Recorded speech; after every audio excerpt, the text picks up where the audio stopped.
We should be working on comprehensive immigration reform right now. President Obama's first term was dominated by health care and a struggling economy. Immigration reform still was in the deep freeze. Because of the recession, the flow stopped, so then everybody went back to sleep. And then there was the 2012 election. The presidential campaign on the Republican side became so ugly. The Republican candidates were outdoing each other to see who could be toughest on immigrants. Well, the answer is self-deportation, which is people decide that they can do better by going home because they can't find work here because they don't have legal documentation to allow them to work here.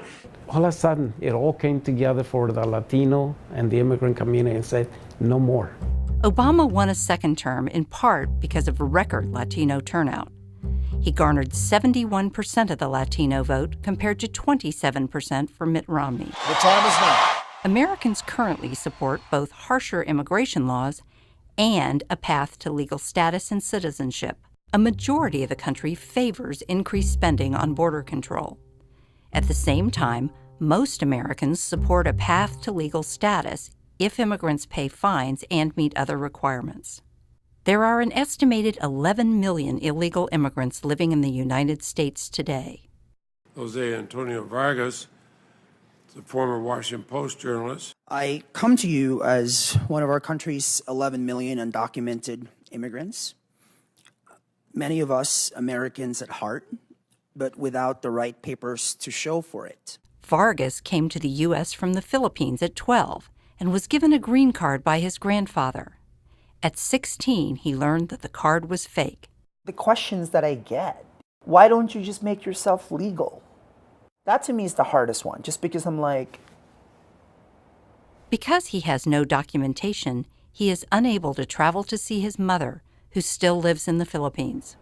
I haven't seen my mom in 20 years this August. Families separated by immigration issues aren't uncommon.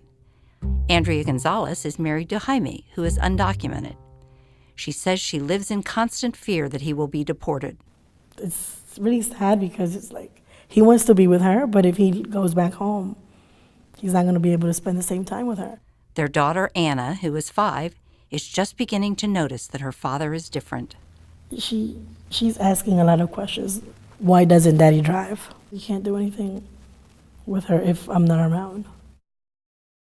An estimated 1,100 illegal immigrants are deported each day. More than 410,000 undocumented workers were deported last year, an all-time high. Frankly, I think when the history of the Obama administration is written, that's, I think, something that the president is going to have a hard time really justifying. This is something that I've struggled with throughout my presidency. The problem is that, I'm the president of the United States. I'm not the emperor of the United States.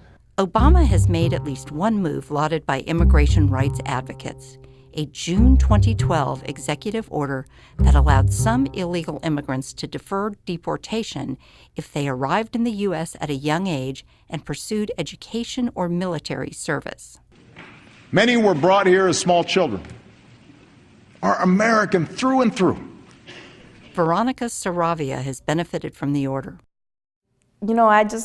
I just feel part of the community now. I feel like I'm being recognized. She came to the U.S. from El Salvador when she was 9, walking through Guatemala and Mexico to meet her parents who were already here.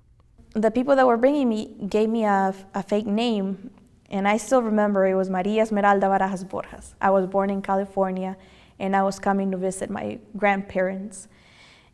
And I was born in America. Veronica has less than 2 years before she'll have to renew her documentation. There are no guarantees she will be approved. It's better that I'm here than staying back in El Salvador, and I would have probably been affected by gang violence. I would have probably been in the streets. Once again, action on immigration is looking inevitable. But if the last 30 years have taught us anything, the dream isn't just passing the law, it's making it work. We cannot afford to fail. Failure is not an option.